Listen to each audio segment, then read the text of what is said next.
Good afternoon and good evening, and welcome back to the Promotion on a Budget podcast. I'm introing this week because he does it too much. I love you really, Doeke. I love you really. But look, we're back this week after 2 game weeks. We had midweek Tuesday and Wednesday. We had 1 Friday night game, 1 Sunday game, and a whole host of Saturday action to bring to you. Doeke, how are you today? After yesterday, I'm good. I'm good. You'll take it realistically playing a left back at striker. You're going to take it. Injury 100%. crisis. We'll come on to that later. 100%. But we are going to start this week with your team, Norwich. Now, you stumbled into an astounding 3-0 lead away to Stoke. I did not see that coming at all. Neither did I. Well, then it all kind of went to pot, didn't it? Emi Buendia getting sent off and 2 goals from Stoke, giving you a very nervy end to that game. Talk me through it. Well, we started off playing some of the best football we've seen from a Norwich side in a long, long time. I mean, you see Josh Martin, one of our young youth players, coming in, Marco Stiepermann, Emi Buendia, Timo Pukki, linking up so beautifully for that first goal. And then for the second... Well, your young boys are kind of the story of Norwich at the minute, aren't they? 100%. I know you've spoken to me through it a lot, but you have had some good lads come through kind of the ranks, so to speak. Not necessarily through the academy, but also people that you're bringing in. Yeah. Did they kind of come to the rescue here? And like, what do you think kept you in this game? Because I mean, Stoke hit back quite soon after the Buendia red card, and obviously they then scored another. Yeah. And it's got to then look like they were going to kind of nick something. I mean, well, they should have nicked something, and they had a goal disallowed that probably shouldn't have been disallowed. However, with this game, what really happened is Tim Krul got injured. Mickey McGovern comes in. No, Mickey McGovern, he isn't the worst keeper in the world, but he isn't exactly the tallest keeper in the world. He's very, very small and catching. Hey. Nothing wrong with small people. No. But as a goalkeeper, I want someone, a bit taller than me. Then again, I've got a tall lad, but at the same time, he comes in, and it's a bit nervy from then on. But we get the third goal. Josh Martin slipping through Timo Pukki beautifully, but then Buendia gets sent off, and then our game plan goes to shit. It is with any kind of red card. I mean, we've seen a fair few red cards over the course of the last couple of game weeks that we're going to chat about in a short while. But in any red card scenario, a team has to adapt. In the basic sense, if you're playing a 4-4-2 and your striker gets sent off, you then only got that one kind of outlet, so to speak. That's kind of the basic way of explaining it, isn't it? Yeah. Anywhere a player gets sent off, you're left with a gap. Oh, 100%. That's always going to be the way, and you're always going to risk getting overrun, which I think is fair to say you did in the end of this game. We did. We were very lucky to It was an absolute thriller of a game, and obviously you're going to be more than happy with that because it put you top of the league. Kept you top of the league. It has, but then it's also given us a lot of injuries. Tim Krul's now out for 3 weeks. Buendia was obviously suspended for Saturday. Timo Pukki's out. So all 3 strikers are now out injured. And I think we had 12 first-team players actually fit for Saturday's game against Coventry. We had to play Marco Stiepermann up front, which 2-3 seasons ago he was playing left back for us. I think that says a lot. That says a lot. But I think that, for me, pans down, and I'm going to kind of come off of that and just go into the fact that we're on such a tight schedule. I mean, if you look at how the games are coming really thick and fast now, we're playing midweek weekend, and that's the way it's going for a little while. Especially for the teams that are playing on a Wednesday, then going to have to play a Saturday. It's the argument being it's not as easy for the teams that are playing on a Tuesday. That's where the TV comes in, and this is where what we talked about the other week, the 5 subs. How good is that going to potentially be going forward for teams that are struggling with injuries like yourselves? I mean, I know obviously you've got the squad depth to cope with it a bit more. We don't anymore. Well, on paper you did. We couldn't. Well, yeah, we could on paper. But we couldn't field a full It's bench. always on paper though, isn't it? It is, but the football isn't played on paper. As we know, it's played on the grass pitch with 2 goals. But with 22 men running around getting paid a hell of a lot of money. We didn't more than I get paid and more than you get paid. Yeah. But hey. We didn't have enough subs. Like we couldn't field a full substitute bench. We had to. There was players in the first team, which 2-3 years ago, when I used to referee, I was refereeing at Norwich Academy. The likes of Tyree Somatoye and Thomas Dixon-Peters. And for me, it's great to see, people that, I've seen go through the academy actually, getting first team experience. But at the same time, it's kind of worrying that we're having to field a whole bench of young players and having no experience on the bench to come on and actually see out the game, which is what we really struggled with at Stoke. And it's what we really struggled with against Coventry. Yeah, I mean, I said to you before the Stoke game, I did think Stoke was going to be a banana skin for you. Yeah. And kind of maybe knock you off this little plinth that you've managed to climb up onto over the last few weeks. It's 10 unbeaten. Obviously with that run having continued at Coventry, but I did think Stoke were going to be your banana skin. And I mean, we'll come on to your next couple of games towards the end of this podcast.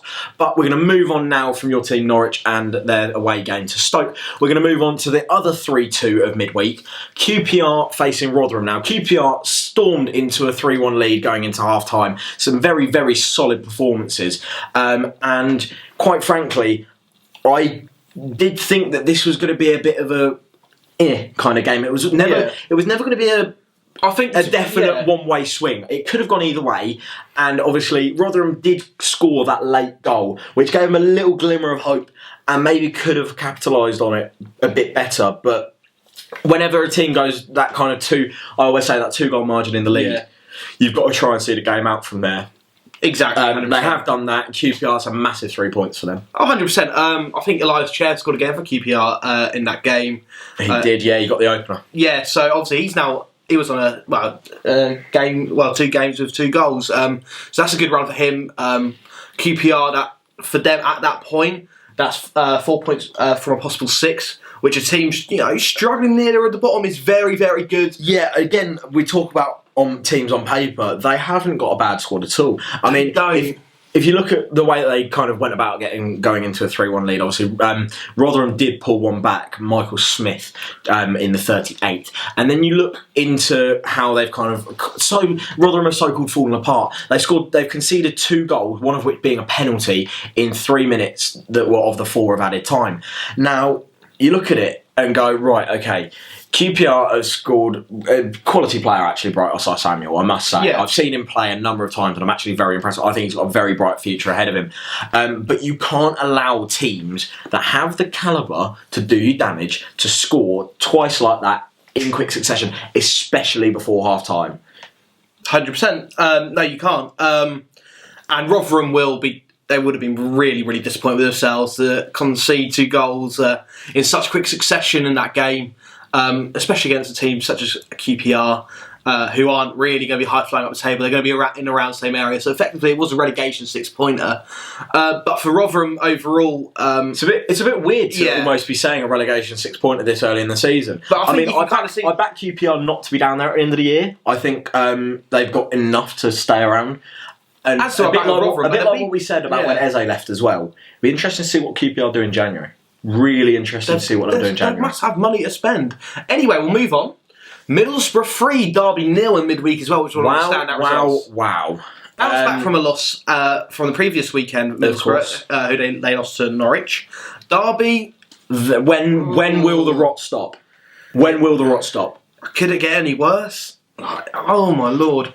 They're below the team that everyone backed to finish rock bottom in Wickham. They're below the team that also had a -12 point, obviously, which has been now changed to a 6. But the fact they are really not performing at all. Our Derby County, they are. We're just looking at this now, they're 5 points adrift of Forest in 21st. Obviously, we talk about margins. I mean, 5 points at this stage of the season is nothing. But again, it's all about stopping the rot. Whenever you're on a streak of not being able to get a win, obviously Derby only having that 1 win so far this season. See, the thing is, when can they stop the rot? If they get that 1 win, I still don't think that will change their season. Because they're rotting so much. It's just going to be paper over the cracks for me. So, I don't know. It's going to be a struggle. I think the main thing that, obviously, we kind of got to look at out of these 2 games. So Borough was always going to be the harder game for Derby. They had a golden opportunity to pick up 3 points against Wickham. Yeah. Golden opportunity. And obviously Wickham will be quite happy, I think, with that point. Yeah, they went behind. Hard 4 point. Yeah. Coming back from behind. I believe they're away from home, Wickham, in that one as well. Solid draw. I think Wickham will be happy with it. They went in this league with no expectations to finish anywhere above the relegation zone. It was just a case, I think, for them going, realistically, let's have a look. Let's see how we do. But I actually still think Wycombe stand a decent chance of staying up. 100%, mate. There's too many teams that are really falling away from what they should be doing, and obviously it will be really interesting to see how things kind of progress going forward for all of the teams down the bottom half of the table.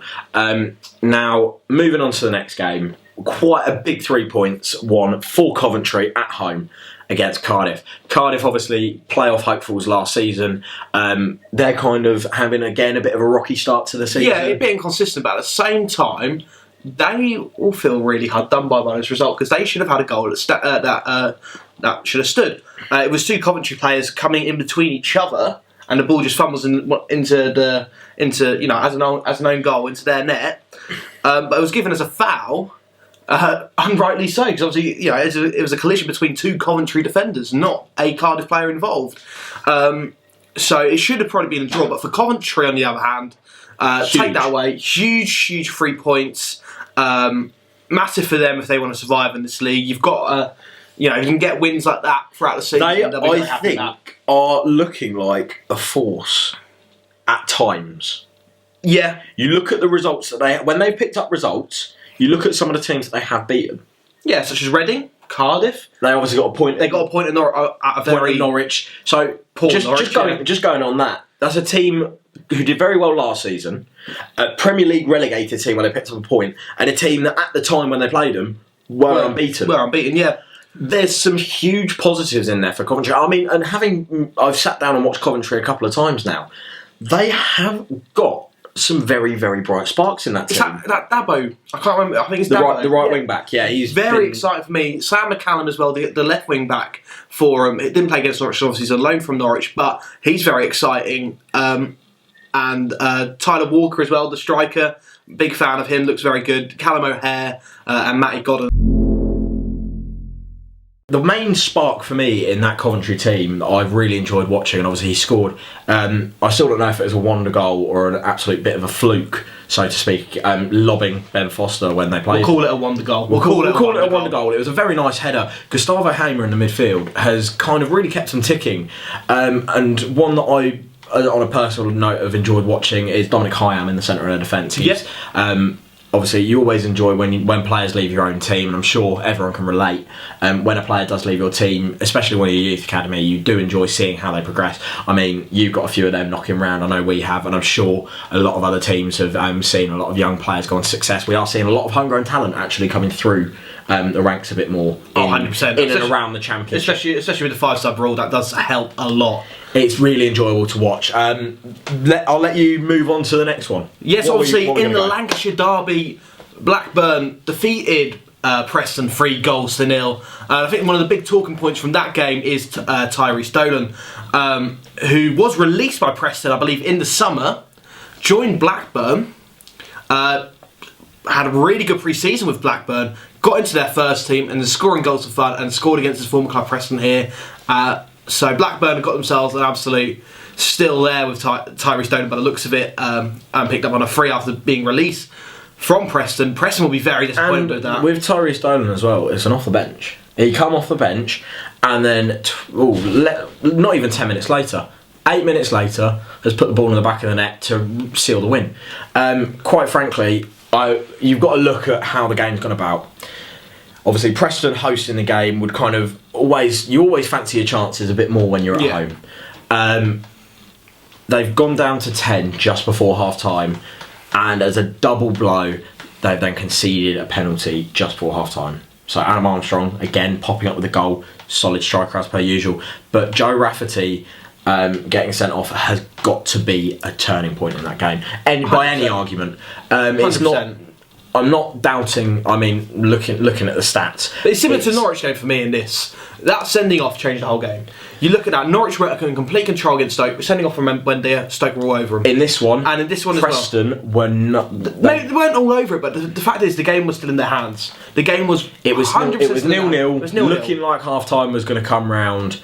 obviously Blackburn had been knocking on the door the entire game. And as soon as they dominated as soon as sending off game. comes, Blackburn running right. Like we said, open gaps. Once you hit a gap, then you're kind of in a position where you're a little bit stuck. Exactly. But a resounding 3-0 win for Blackburn in that one, and obviously we're not going to go into any more detail on the rest of the midweek games. There was a couple of other decent games, a couple of draws here and there, but in terms of up and down the table, I don't think there would. I don't think it changed too much. Not However, big news: fans are back. Football They are is back. going to have We're fans. back. Finally.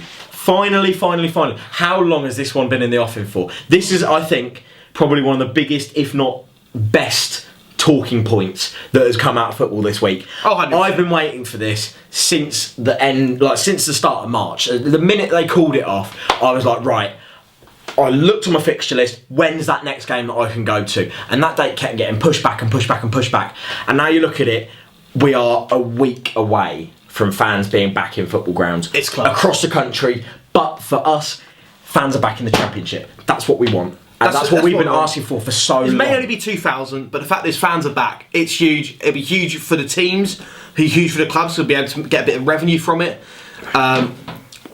It's huge. It's just huge all round for football fans.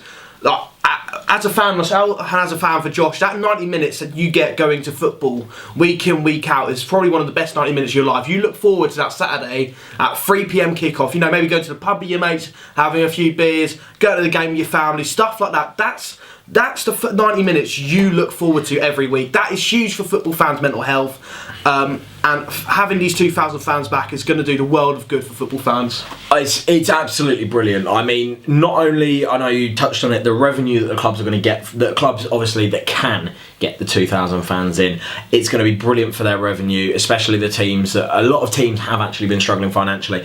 But obviously, you'll admit this just as much as me. It's not just about the 90 minutes, because obviously football does not start at the 90 minutes. It's true. Football day starts when you wake up in the morning. 100%. But theoretically, it's going to be 90 brilliant. minutes. But yeah, the whole football day, obviously, you look forward to it. Waking up, go to the pub, go with your mates. Even after the game, if you even win, lose or draw, you're down the pub again, a few more beers. So not in my case. Not in Josh's case, but but even so, it's just that sort of feeling. Maybe slowly getting that back now, and that's what's really good to see. I honestly can't wait. We're about a week away now from fans being back, and I mean, obviously, it's going to be tough for the people that can't get to grounds. It will be tough. But I think a massive point, and I know this is going to be something I'm going to look into doing, is supporting the National League. Yeah. For the teams that are lower down the pyramid, obviously, it's going to be very tough for a lot of fans to get back in, especially the big teams in this league that can fill their grounds. 2,000 for the people that can get in is not going to seem like a lot. I mean, how many do you normally get in a Carrow Road from your Championship? 27,000. So you're looking at less than 10% capacity. I mean, from our kind of normal capacity, our normal capacity is what, like 10? Is that what you normally poke me at for? I mean, we do. I mean, Reading are known for not really having the best sort of attendance at the home games. However, 2,000 is a good. You are still looking at. I think we're looking at about 7% for us. Again, it's not great, but at the same time, it's huge. It's not 7%. That's a completely messed up one. I think it was that you were kind of going. Anyway, something along those lines. But either way, fans across the country are going to have to look at other ways to get football. And National League grassroots football, and actually, speaking of grassroots football, Imperial Wharf, the team that me and Josh are both involved with. Obviously, as you can see, we're wearing the shirts today. Well, we're back as well. If you want to come watch our games, by all means, please do it. And if you want any details about the games, we play on Saturdays at 2 p.m. Pop me and Josh a message on our personal social. Even pop the POAB Instagram or Twitter page a message. We will get back to you as soon as we can. All of the Instagram details for all of us, and obviously cameraman Eden, will be posted in the description. Love it. As well as the Imperial Wharf socials, plus a link where if you do want to pick up one of these lovely shirts that I'll be repping come next week as I can start playing again, check it out in the description. That's grassroots football. That's our little plug. we're going to move on from that. And Fans are back. We go to weekend games. And we're going to now. move on to the weekend. Doeke, take us away. So obviously on the Friday night game, the West London derby between Brentford and QPR finished 2-1 to the Bees. Ivan Toney scoring again. Brentford moving up to 7th now. So they're now picking up a little run of form. Are they finding their stride? Maybe, but I think it's too early to tell. We'll find out later. However, for QPR, big turning point again. It was a red card for Todd Kane. But at the same time, Brentford will be really happy with this West London derby. A derby game is never easy to win, no matter who you know. Even if there's always that little bit of expectation. Yeah. So Brentford will be very happy with that. Ivan Toney again back amongst goals. He's honestly, I don't know how a Premier League club hasn't snapped him up. It baffles me how, obviously I saw him play last season at Peterborough, and the man is nothing short of special. He can make a goal out of absolutely nothing. I will be very, very surprised if he's still at Brentford come the start of next season. We'll see if Brentford get promoted. Obviously, they have moved up to 7th, so there could be a playoff push there. However, we'll move on from that game, and we'll go to Cardiff 4. Luton 0. Bounce back for Cardiff after losing midweek to Coventry, and it's a first win in 3 games for them as well, which is huge. Obviously for Cardiff, a side who had that playoff heartache last year, not getting to that final, but they're a 4-0 win over a Luton side who did start the season very well. However, they've only had 1 win in 7, so they're beginning to struggle now. This is the Cardiff side that you'd kind of expect to be turning up week by week. 100%. They were. I mean, in any game where you're scoring 4 goals, it's impressive. I don't think you can really often take that away from anyone. But this is the kind of thing that we'd expect to see from a Cardiff side who I think were probably quite unlucky last season. Yeah, in some I think respect. they never really. They hit form very late on, didn't they? Yeah. And I think if they would have maybe started the season with that excellent form they had, then maybe they would have. Maybe even finish top 2 or... Yeah, I mean, all things put into this game, Cardiff had 6 shots on target. There's an ounce of being clinical to do with that. But you expect it with the players they've got. By no means were they not on top. They were by far the better team in the game. And kind of the 2 that you've got to pick up on from this game, Harry Wilson popping up with a brace of assists. And again, how is he playing Championship football? He's a Premier League quality player. He's very, very good. I mean, he was on at Bournemouth last year. He's proven it so many times that he is worthy of being in a higher league. And likewise to this next player, in my opinion, Shea Ojo. I think he had so many teams interested in him over the course of the summer. A goal and assist for him. Very good Championship level player, him and Harry Wilson. I think you look at the quality they've got going forward. Kiefer Moore up front, who is a target man. You've got Josh Murphy as well. Just some Junior Hoylett, and then Shea Ojo, Harry Wilson, players like that. To have going forward, it's scary for any Championship defence. So for them to actually, we're seeing them win 4-0 now against Luton. Again, no mugs, but they have been struggling. Are they finally coming into their actual? This could be Cardiff's chance now to really try and string a few things together. Obviously, like we said, they are no mugs, and we do like to see them. I like to see any team perform. It's always great when a team can find themselves. Obviously, having come down not too long ago from the Premier League, they've got a great fan base by no kind of taking anything away from them. And this could potentially be a little pivot point for them. Again, Luton, like we keep saying, they need to really find something to stop the rot. And they obviously got that 1 win. They were struggling. They got the win, but then they carried on struggling. They need to really find a kind of. They just need they need maybe an area of 3 results in a row where they could potentially maybe get a win or a few win and 2 draws or 2 wins and a draw, just to keep a bit of momentum going and build that up. But anyway, we'll move on to the next game. Watford won 4-1 against Preston this weekend. 3 goals in 6 minutes coming in that game. Watford are now 3rd again, bouncing back from back-to-back draws. Preston inconsistent. and Deeney is back in the goal. Huge game. I mean, it was a very interesting one to watch. I mean, this was the one that I chose to sit down and watch for my 3 o'clock. Domingos Keeler finding the net very early with an Ismail Assar assist. I still don't see how this man's a championship player. He's a Premier League player. That's not what he did against Liverpool last season. He shouldn't be playing Championship football. He should be in the Premier League playing for a Newcastle or a Crystal Palace. A Crystal Palace, teams like that. Imagine him on one wing, Zaha on the other. Oh Christ!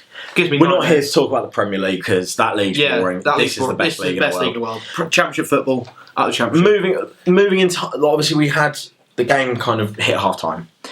João Pedro came on in the first half and ended up bagging a goal later in the second half. But the kind of main swing of the game, a Troy Deeney penalty, he just blasted it. Yeah. Straight down the middle. That's Troy Deeney, isn't it? 3 minutes later, Tom Barkhuizen scored. And then 3 minutes after that, Nathaniel Chalabar popping up with only his 10th goal in his entire career. And his first goal since his return to Watford. He last played for the club in 2012-2013. It's an impressive stat. That is very impressive. First goal, 7 years? Is that? He's had a few loan spells, but obviously his first goal since leaving Watford in 2013. So it's about 7 years since he last scored for Watford. Obviously, he's not been at the club the entire time. We're not slating Nathaniel Chalabar by any means. It's a hell of a start. He has gone on a few loan spells, but anyway, I want to talk about Preston for a second. Obviously, they lost 3-0 midweek to Blackburn. That was a huge result. And then losing 4-1 to Watford. Don't get me wrong, Blackburn, Watford, two sides that undoubtedly going to be up there come the end of the season. But Preston would also hope to be up there as well. And to lose 2 games on the bounce with 3-goal margins, conceding 7 goals in 2 games, only scoring the 1, is poor. That is relegation form. Except, I know we talk, this is purely on form, but they have got the quality. They have that. And this is the thing, I know firsthand they've got the quality, because they put me through a lot of pain, beating me 3-0 at home. Realistically, Preston are good enough to not be there. But like you said, form, if they keep this spell going, that's relegation form. But at the same time, you look at the players that do have Sean Wire, Barkhuizen, they should be up there come the end of the season. So at least pushing minimum. Yeah, they've always just been that just outside the playoff side, haven't they? They've always, they've been in the playoffs a few times during the season, but when it comes to them, they always drop off a little bit. And I think we're going to see that again this season. Maybe we're not even going to see them come anywhere near the playoffs. Anyway, but I think just while we're talking about this game, I think a very interesting one to touch on. Troy Deeney, obviously, still captaining the team at Watford. Yeah. He was still given the armband for the game, despite he's been involved a lot over the course of November, but he had a spell out between the start of the season. This is his first goal of the season. He popped up with an assist as well. How key do you think Troy Deeney's involvement in the squad is for the nurturing and kind of mentoring of such a young, prolific striker like João Pedro? It's huge, and I think this doesn't get talked about enough. You see the more experienced players, how valuable they are to the squad. Maybe Troy Deeney is past it. Maybe he isn't got the quality levels. Maybe he hasn't got the stamina. But the fact is, he's got that experience and that knowledge of the game that he can pass down to players like João Pedro and make them the best versions of themselves on and off the pitch. And I think the thing that we also can't really ignore here with Watford, they've got a lot. So obviously we talk about João Pedro. They've got a lot of young talent 100%. In the likes of Tom Deli-Bashiru, Domingos Keeler. Ismail Assar is obviously still very young. Yeah, he's still very young, isn't he? We talk about João.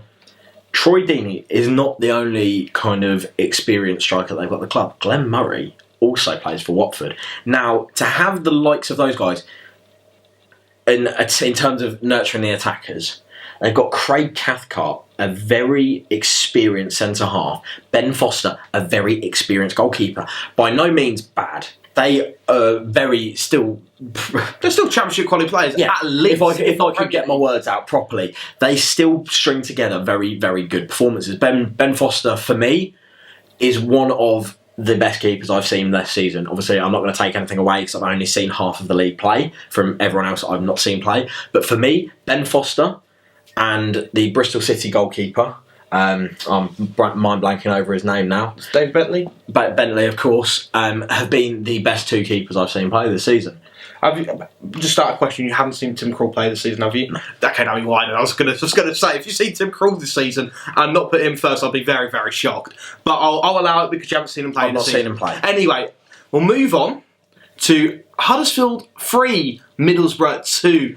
Borough back to losing ways. This for me, not a game I expected to go the way that it did. No. I think Middlesbrough went into the game quite clear favourites, to be quite honest. Yeah, especially after that 3-0 win over Derby. Don't get me wrong, Derby in the mud, but you still got to beat what teams in front of you, and Middlesbrough did that day. And coming into a Huddersfield side who have shown a lot of inconsistency throughout the season so far, you'd expect them to put up... You'd expect them to win, let's be honest. But, Huddersfield, full credit to them. They did what they needed to do at the end of the day. It was quite a kind of interesting game on how things turned out. By the looks of it, quite a scrappy game. Yeah. From what I've kind of read. Fairly balanced. Obviously, Huddersfield having a lot of the ball. Fairly balanced on the whole. Some big chances coming for both sides. But I think you've got to look at the fact that, okay, Middlesbrough have taken the lead. They've then thrown that lead away before half-time. They've gone in at the break, 2-1 down. They've scored a relatively late penalty. Yeah. Britta Sombalonga bagging that in the 83rd minute. But then 2 minutes later, they've conceded. That's not the Middlesbrough that we know. That's not the Middlesbrough defence that we see. That's so solid, so disciplined. That's not that defence. And maybe it's just they make the Riverside into a fortress where they can be that disciplined defensive side, but they need to learn to take that with them to away games. Especially here. I mean, you look at their home game midweek where they destroyed Derby 3-0. Disciplined performance, very professional, 3-0 win. This one, they go away from home and it just goes to pot. I think it'd be fair to say Middlesbrough aren't the highest of scoring of teams. No. But they also don't concede very many goals, so this is a really surprising one. They've scored 14 all season. But in this game, they've conceded a third of their league goals. They've conceded 9 league goals, including these 3 from Huddersfield, all season. They've done extremely well to shore it up at the back. They seem to have, what we thought were missing that kind of spearhead going forward. They've scored 5 in their last 2 games. It's a bit of a weird one because this isn't the kind of Neil Warnock side that we're used to seeing. This isn't the kind of Middlesbrough that we've described as of late. And I've sat here before and I've said it's another Middlesbrough 0-0. They've ground out a good result. I mean, I know they held Brentford to a 0-0. They dropped down to 10th in the league. Now, they've drawn 6 of their games so far this season, which is just under half. They're not performing badly. But like I said, it's not only about keeping them out of the back, and that was how it was with all of the teams that were kind of keeping good starts to the season in terms of not conceding goals. That you were looking at your Swanseas, your Watfords, your Readings, who did very well at the start of the season, not conceding. A lot of them were also kind of struggling to put the goals in at the right end to get them wins. That's ultimately, if you boil football down to the kind of dumbs of it, it's 22 men running around in between white lines, kicking a ball between some white sticks. Ultimately, they aren't scoring enough to ensure that they're winning games. And in this game, they've let their defence become too leaky. They have. And I think it's just not the Middlesbrough side, we know. But like you say, 5 goals scored in the past 2 games. They clearly have a lot more of an attacking prowess than what they may have done in the previous 2 seasons they have, when they didn't look like scoring many goals. Anyway, we'll move on from this result and we'll go on to Josh's team, Reading, who beat Bristol City 3-1, where Reading ran away, deserved winners. Josh, take it away. For this, I think this game was really important for us in terms of trying to keep ourselves near to the top for now. I mean, midweek, drawing away to Millwall was not going to be easy. We, in essence, like I keep saying, we stopped the rot of us losing. That was us stopping constantly losing, because that's all we were doing. It's all we've done for so long now. Lose. That Millwall game has brought us into this one with our heads going into it, we might actually be able to do something here. Because, yes, in my opinion, we should have beaten Millwall. The same argument, Millwall probably could have run away with the game. But going into this game, I can't lie, was not the most optimistic person. So, as much as I do believe Reading should have probably come away with all 3 points, especially with Luka Jow's late chance against Millwall in the week, we went into the game against Bristol City at home in an expectation of it's going to be a very, very tough game. Bristol are a very good team. Dean Holden has got a great kind of team going for him at the minute. He's got a lot of things going his way and he's doing a very good job of it. And like I said earlier, David Bentley is, as much as he did concede 3 goals, he is probably one of the best keepers I've seen play this season. I know I've not watched your boy. Not watched him crawl. Yeah, but he's injured for 3 weeks. I watched him last season and he was very good. He was very good. But going away from that, I do think we should have had more than 3. I think 5 or 6. We had the chances. Did Bristol deserve to even actually get a goal? Because their goal was actually offside. Their goal was offside. So, well, not only was their goal offside, but the player who knocked the ball down into the path of Naki Wells, who was offside, Tyler Moore, extremely lucky to still be on the pitch. Extremely lucky. Gone in 2-footed against Renamosa. Yes, he's won the ball. Letter of the law, he's gone in 2-footed. Stud showing. It's a fine line. Obviously, as a fan of the club that it's gone against, you're always going to argue. Yeah, you're going to argue it. It's one of them. Some people will sit on the fence. Some people will say yes. Some people will say no. For me, he's got to have left the field. And again, one of your favourite players to have graced the planet, Chris Martin, Beckles' finest. Beckles' boy. Again, lucky to still be on the pitch after sinking his studs into the back of Liam Moore's calf. So not only did Bristol City lose by 2 goals, they probably should have lost 2 men at the same time. However, all good. Very, very good performance. We dominated the game. Back to winning ways, though. That's got to be. Hopefully, back to winning ways. We've got a tough couple of games again coming up, and carrying on the kind of flow of lots of games in a short space of time, just like every team. But some very solid performances. When we were speaking about these 2 games, Millwall and Bristol City, you said to me 0 points. Yep. You've come out of 4 from a possible 6. That's solid. That's solid. I had the pessimism going out of. Pessimism was teeming out of me at this point, to be quite honest. Throwing the game away like we did against Bournemouth was unacceptable, quite frankly. We made some stupid errors in that game. And we made one of the 2 changes the one change I thought was completely necessary in the Millwall game, which was dropping Thomas Estevez. Yeah. He's made too many mistakes at the minute. He's a young lad, he's got good potential, but in the here and now, another young lad that's come in and done very well for us, Tom Holmes, has put in some very solid performances and actually could have grabbed himself a goal. A very stunning save, actually, by David Bentley made in that game. Yaku Mate could have had 2 or 3. He did get himself a goal from a very, very brilliant Michael Elise's assist. Oh, yeah.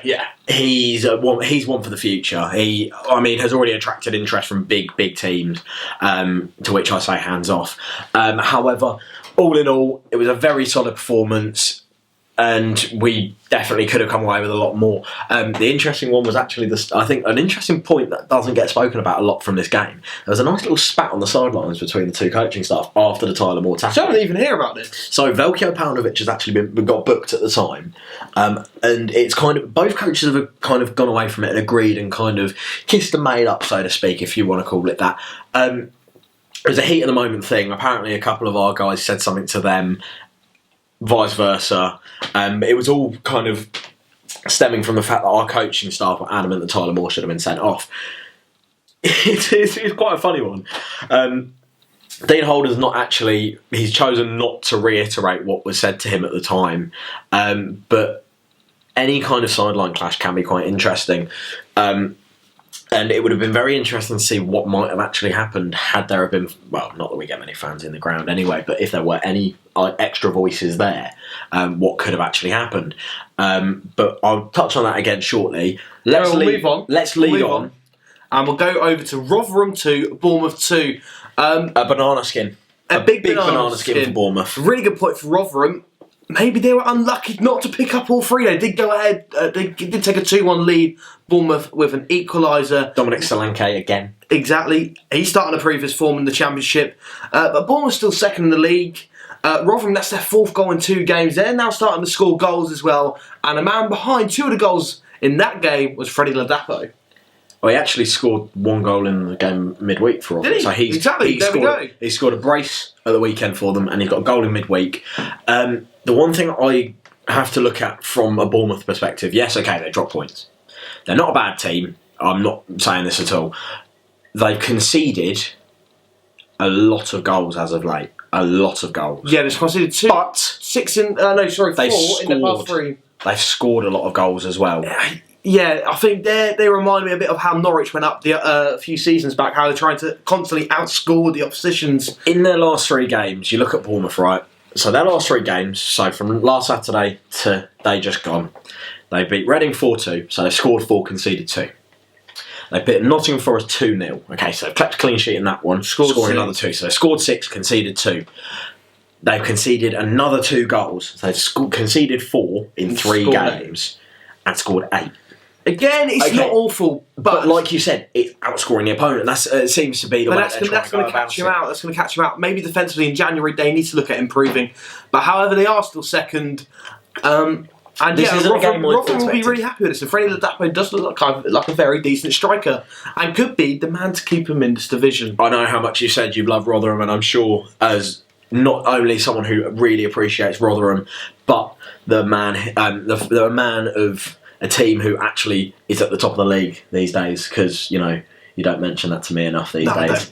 As a man who has, obviously with you guys dropping points at the weekend, they've kept you clear at the top. They have, for now. Clear. But just before we delve into some predictions for midweek and the weekend, I want to talk to you, back to the fans argument. Yeah.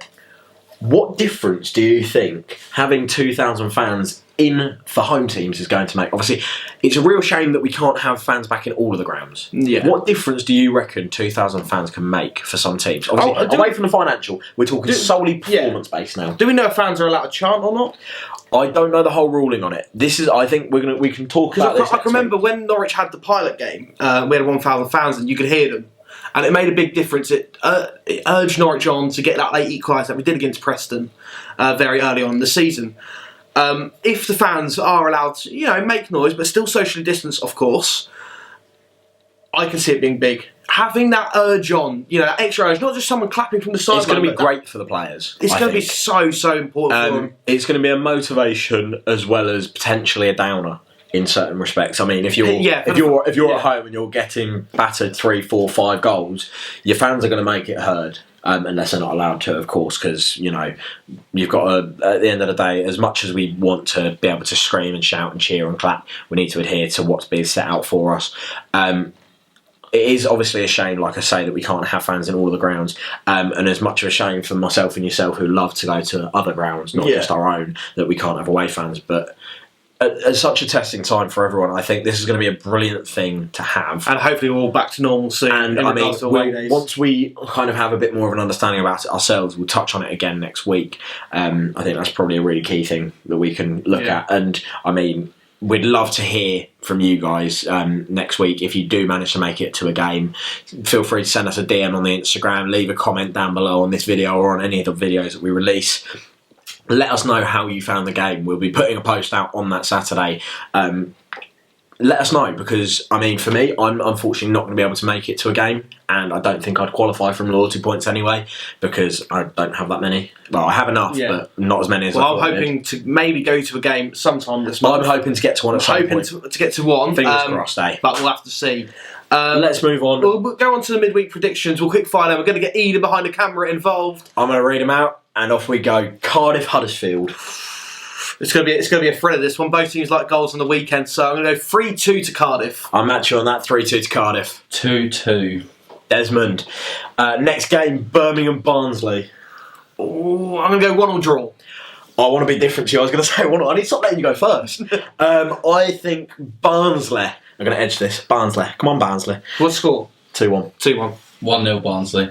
Bournemouth Preston. Ooh, 4-2. 4-2 to Bournemouth. Bournemouth like a 4-2. They love a 4-2. I was going to say 4-2. Have it. 4-2. Let's go. Derby Coventry. Huge game that for Derby. Ooh, 1-0 Cov. Eden? 1-0 Cov. 3-0 Cov. Jesus Christ. I'm going to go 2-2 in that one. Next game, Queen's Park Rangers, Bristol City. Ooh, for me, 1-0. I think Bristol are going to nick this. I'm going to go 2-1. I think 2-0 QPR. Ooh, wow, interesting. Next game. Rotherham, Brentford. Oh, I don't know.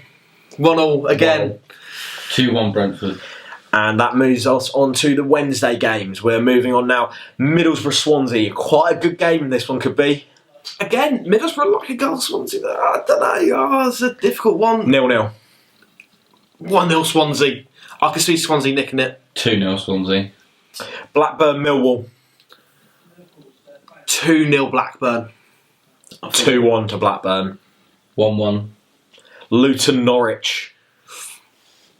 1-0. I'll have to be being optimistic. Eden. 2-1 Norwich.